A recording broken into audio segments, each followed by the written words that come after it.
और उसमें भी जिस मंच पे बागेश्वर धाम महाराज विराजमान हो, नंदरुआ सरकार महाराज विराजमान हो, तो क्या कहने हो महाराज, अद्भुत है।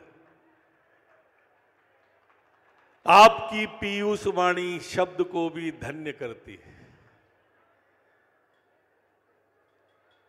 और आपकी आत्मीयता है शब्दों से झलकती, और ये निश्चल हंसी जो गूंज उठती है गगन में, सत नमन माधव चरण में, सत नमन माधव चरण में।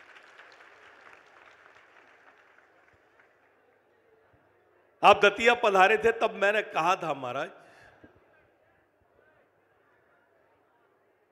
संत हमें याद करें ये हमारा भाग्य होता है, हम संत को याद करें सौभाग्य होता है, हम संत के यहाँ चल के जाएं ये परम भाग्य होता है, और संत चल के अगर हमारे यहाँ आ जाएं तो ये महाभाग्य होता है, और इतने पर भी नहीं समझें तो दुर्भाग्य होता है। अनेक संत विराजमान है महाराज, हिम्मत नहीं हो रही पीठ करने की। नंदरुआ सरकार के साथ में मैं क्या कहूं महाराज, ऐसे संत और ऐसे निश्चल, ऐसा मन उनका, जब मिलो तब लगता है कि बिल्कुल आत्मा विभोर हो जाए, पुलकित तो हो जाए प्राण, आत्मा आनंद विभोर हो जाए महाराज, ऐसे संत महाराज। लोग समझ नहीं पाते हैं, एक हमारा शास्त्र ऐसा शास्त्र है, हनुमत कथा हो या भगवत कथा हो, आप किसी फिल्म के गाने को 4 बार 10 बार 12 बार से ज्यादा नहीं सुन सकते, किसी फिल्म के डायलॉग को, किसी नेता के भाषण को 2 बार 4 बार 10 बार से ज्यादा नहीं सुन सकते। लेकिन ये हनुमत कथा और ये भगवत कथा, मेरे परदादा भी सुन रहे थे, मेरे दादा भी सुन रहे थे, मेरे पिता भी सुन रहे थे, मैं भी सुन रहा था, मेरा बेटा भी सुन रहा है, और सबको हर बार नई लगती है, हर बार सुनने में वो आनंद आता है कि आत्मा आनंद विभोर हो जाती है। लेकिन कुछ लोग हैं ऐसे जो इसमें भी मीन मेख निकालते हैं समाज के अंदर ऐसे लोग जिन्हें अमृतवाणी क्या कहूं, ये अमृत ही हजम नहीं होता। हमारे यहां 4 चीजें ऐसी हैं, विषयांतर न समझे इसको, प्रसंग निकले आया अमृत का तो सुना रहा हूं, और उन लोगों ने से भी नहीं जोड़े जिनके बारे में मैं बात कर रहा हूं।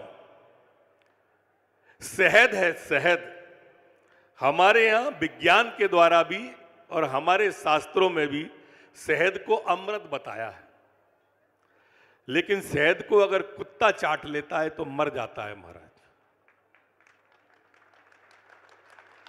देसी घी को हमारे यहां आयुर्वेद में, देसी घी को हमारे यहां गाय के घी को आयुर्वेद में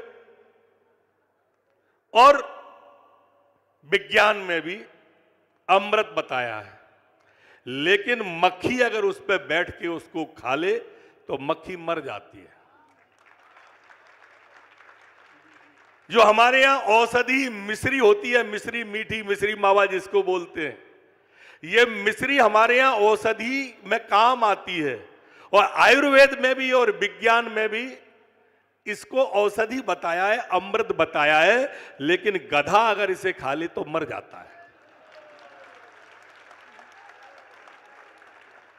इसी तरह से हमारे यहां नीम को हकीम बताया है, नीम को हकीम बताया है। कौआ नीम के पेड़ पे ही रहता है, लेकिन नीम की अगर निबोरी खा ले तो कौआ मर जाता है। अब ये चारों चीजें हैं तो अमृत, लेकिन कुछ ऐसे हैं जिनको हजम नहीं होती है। ऐसा ही महाराज आपके प्रवचन, संतों और महंतों के प्रवचन, कुछ लोग ऐसे हैं जिन्हें हजम नहीं होते। अब जिन्हें हजम नहीं होते, मैं उनकी तुलना मैंने गधे से नहीं की है, मैंने उदाहरण दिया है, मैंने कौए से नहीं की है, मैंने कुत्ते से नहीं की है, मैंने एक प्रसंग सुनाया है। इसका इसलिए कोई राजनीतिक अर्थ ना निकालें। महाराज हम सब आपके चरणों में आपके मुखारबिंद से, आपके श्रीमुख से चर्चा सुनते हैं। आप हारे का सहारा हो। जो सबसे हार जाता है महाराज, डॉक्टर से हार जाता है, हकीम से हार जाता है, और जगह से हारता है, तब महाराज आपके दरबार में आता है सहारे के लिए। आप हारे का सहारा हो। हमारे यहाँ दंदरहुआ सरकार डॉक्टर हैं। परेशान हाल व्यक्ति आता है और आपके सामने अपना दुखड़ा कह के एक संबल प्राप्त करके जाता है, एक हिम्मत प्राप्त करके जाता है, एक ऊर्जा प्राप्त करके जाता है। इसलिए मैंने आपको हारे का सहारा कहा है। क्या भीड़ उमड़ रही है महाराज, दंदरहुआ धाम में क्या आनंद आ रहा है। पूरे देश में चर्चा महाराज, देश में हिटैची से तो सब्जी बन रही है। नहीं, मैं नहीं कह रहा, मैं तो देख रहा हूं, मेरे से नहीं जोड़े पर हिटैची से सब्जी बन रही। मिक्सचर से मालपुआ बन रहे हैं महाराज, मिक्सचर से मालपुआ। अब ऐसे अद्भुत कारीगर और ऐसी अद्भुत रसोई महाराज हमने नहीं देखी। धन्य है भारद्वाज जी को।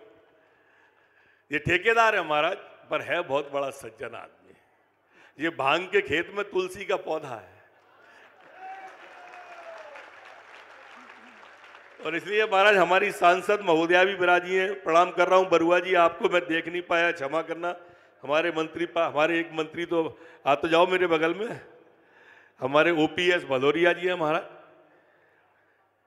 मंत्री हैं हमारे साथ में। इन सब के लिए एक बार तालियां बजा दो, हमारे सांसद जी, ओपीएस के लिए, बरुआ जी के लिए। मैं भिंड की जनता को प्रणाम करता हूं। आप सबके बीच में मैं व्यवधान नहीं बनता, महाराज का आदेश था इसलिए थोड़ा समय लिया। बहुत बहुत धन्यवाद। बहुत बहुत धन्यवाद मिश्रा जी के लिए, बहुत धन्यवाद। वास्तव में ही विशेष रूप से हम आपको बता रहे हैं, ये आपको आनंद प्राप्त हुआ तो हमारे नरोत्तम दादाजी बैठे थे, भिंड दतिया की सांसद संध्या जी बैठी थी, और दतिया के जिलाधीश और पुलिस अधीक्षक और भारद्वाज जी, ये अशोक भारद्वाज, इनके बीच में ये तय हुआ था, तो उसका आनंद आपको की। आज तो भाई अद्भुत आनंद आ गया। एक बार जय श्री राम जोर से बोल दो, और जोर से बोलो। देखो, इससे कहते हैं चतुरता। अभी कथा में कह रहे थे हनुमान जी विद्यावान गुणी अति चातुर हैं, और पीताम्बरा की नगरी के मध्य प्रदेश के गृह मंत्री भी कितने चतुर हैं। गधा भी बना दिया, कौवा भी बना दिया, और धर्म विरोधियों को जवाब भी दे दिया, और सनातन का झंडा भी गाड़ दिया। क्या गजब। और इन्होंने बोला भी नहीं है, ये भी सुनो। वो कह रहे थे महाराज जी हम नहीं कह रहे हैं, वो तो कहावत कह रहे थे। मतलब सीधा सा कॉन्सेप्ट है, जिनकी समझ में आ जाए। अब समय आ गया है जगने का, सनातन की एकता का। जो कथाओं को, संतों को और भारत की सनातन संस्कृति को पाखंडवाद या झूठ मानते हैं, भैया उनके लिए ये मुंह पर तमाचा है। अब आप सब सनातनी एक हो जाओ, और पूरे मध्य प्रदेश में नहीं, अब पूरे भारत में ऐसे ही सनातन की बुलंदी होनी चाहिए।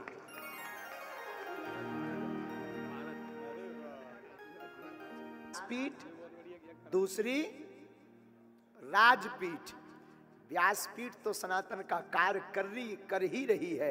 जिस दिन भैया राजपीठ बुलंदी के साथ बोलने लगे, समझना अच्छे दिन आ रहे हैं। दोनों हाथ उठाकर बोलो जय सिया राम, जय सिया राम, जय सिया राम, जय सिया राम।